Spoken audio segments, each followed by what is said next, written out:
then leg presses, and then squats.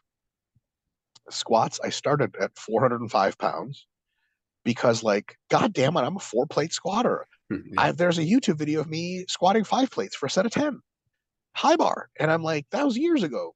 And I remember what I was leg pressing back then and doing for other leg assistance work. And my quads are just like so much bigger and stronger than they were back then. It's not even close. To drive that point home, I usually would leg press on the Arsenal leg press that I have at home, something like anywhere between 5 plates and 6 plates, rarely over 6 plates. If I got over 6 plates, it was like, whoa, this is really heavy. In 2 weeks, barring some kind of traumatic injury, I'll almost certainly leg press 7 plates for a set of 12. Oh my, it's just light years away from anything I was able to do. On the pendulum squat, I'm handling loads that are just like mind boggling. Like, I remember doing 220 pounds on that thing and just rocketing down and barely getting out for 3 reps and being like, wow, that's too much weight. I'm going back to 180. And I just last week did 220 for strict, slow, paused sets of 10. I mean, like, like 3 versus 2 sets of 10, that's a big fucking difference. And I'm like, damn it, I know I've got the strength. I want to show off on squats. But the stimulus to fatigue ratio of high bar squats for me at this point, with how much axial loading, like, spinal loading, versus just doing more sets on the leg press and using lighter weight on the squat afterwards, like 315 for sets of 12 instead of 405 for sets of 8 or something. It's just better. It's just better. And I'm like, last week, I like, okay, Israel, just shut up and think. Stop feeling. What's the right thing to do logically? So, okay, reduce weight on the squat, go for mind muscle connection. Done. Amazing workout. Chance of injury, almost zero. Lower, yeah. 4 plates plus, you pull, you walk that squat out. It's kind of like, oh, something goes wrong. I don't know, man. Like, this is real weight. For me, with 3 plates, it's just like, whatever. I'd have to be in some kind of weird position for me to get hurt. It's highly unlikely. So I'm like, okay, you got another 2 to 4 years in the sport. You really got your best physique ever. You really want to put that cherry on top and show up on stage a few times looking diced. Is you using 405 to get the same result, arguably slightly worse, but with a much higher risk of injury? Is it worth it for like an Instagram reel? Fuck no. So what is the principle that determines exercise selection? Oh, it's SFR. That's the heuristic we use. Well, then just use it yourself, dummy. Yeah. And I've just been using it myself more, and it's been super great. The PRs are funky because it's PRs on exercises I just don't care about. If someone's like, oh, I hit a PR on the leg press, like, shut up. If I ever hear someone say that, I'm punching them right in the face, and they know they deserve it too. Like, no, so what a wussy exercise. I just think it's PR on the leg press. But at the same time, that's the kind of stuff that builds muscle best. And I'm just trying to hold my own feet to the fire on that.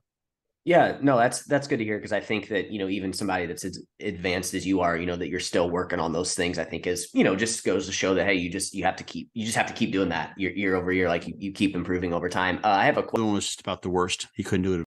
And the thing that's interesting there that makes me wonder is if one had been training as a bodybuilder and all of his chest, had years just activating his chest, making his, maybe doing like Vince Gironda type of, barbell to the neck type of bench pressing and those sorts of things, which could be a little crazy, but everything was focused on making his pressing movements into chest. He didn't care, necessarily that he was bench pressing 4 plates on his side, or 400 pounds or what have you.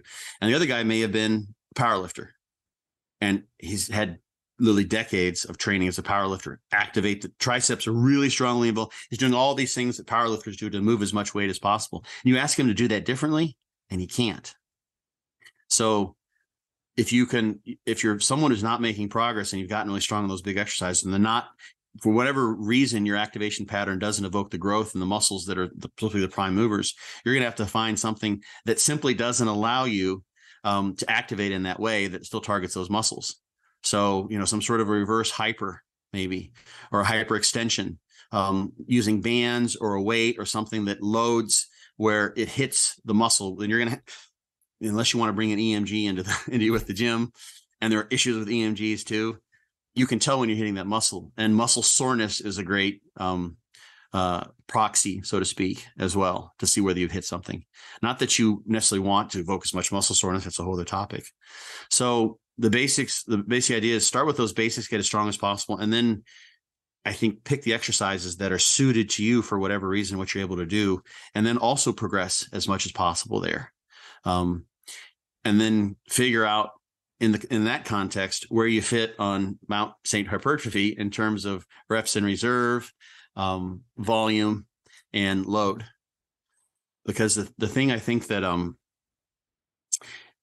can happen in the context of activating the muscle, especially if you're just chasing the logbook, and I've done this for years and years and years, is you're no longer activating the muscle you're trying to train.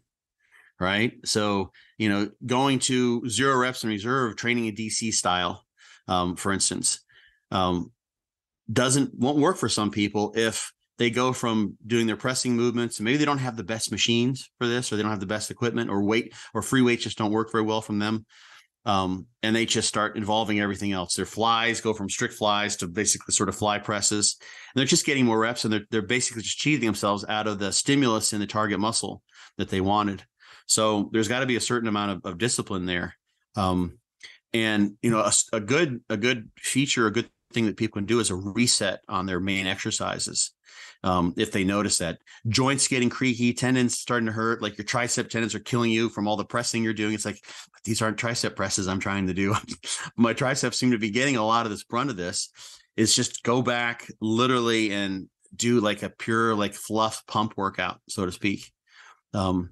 And restart everything and say, I'm going to do my squats. I'm going to go all the way down, rock bottom. I'm going to do a momentary pause there, and I'm going to drive up chest with my legs. My low back's not going to be in this at all. Literally, it's going to be like a piston straight up and down, like a Tom Platt style squat, right?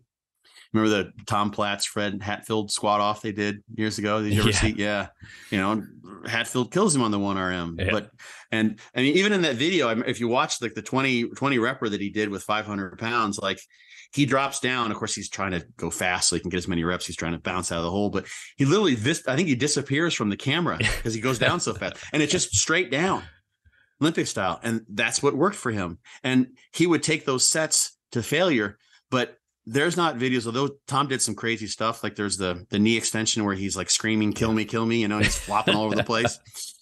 Different deal there. But I think with those squats, he prayed to the altar of the squat. And the way he squatted worked really well for his legs. From everything we know, we can't go back and have him train without the other exercises. And there's not these videos of Tom Platz as an example of someone who's like, he's going into like, a powerlifter style squat, and it's all low back, and he's low back starting to bend or anything like that. He's squatting with really good form. So you'll have to just maybe suck up your ego sometimes and find those exercises where you're not strong, where you're not that impressive. Ken Jackson was someone who John trained. And I mentioned him too in this context. He's the best example that I can think of. And Ken was basically as strong as Ronnie Coleman on pressing movements. He was just insane. Literally, he's pressing 200-pound dumbbells, almost as many reps as Ronnie. He wasn't as big as Ronnie, but his pressing power was just off the charts. But chest was a weak muscle group for him. And he had to start doing things like arms fully extended, really deep pec flies, and externally rotating to take the anterior delt out of the movement, those sorts of things to make sure that his pec was disadvantageous. To get funky with, as Zante said. I'm repeating myself intentionally so these things will resonate with them. And that's what he had to do. He had to work around his biomechanical and neurological strengths and his muscular strengths in the compound movements and do some isolation things and get funky with it. So, and then you can progress from there.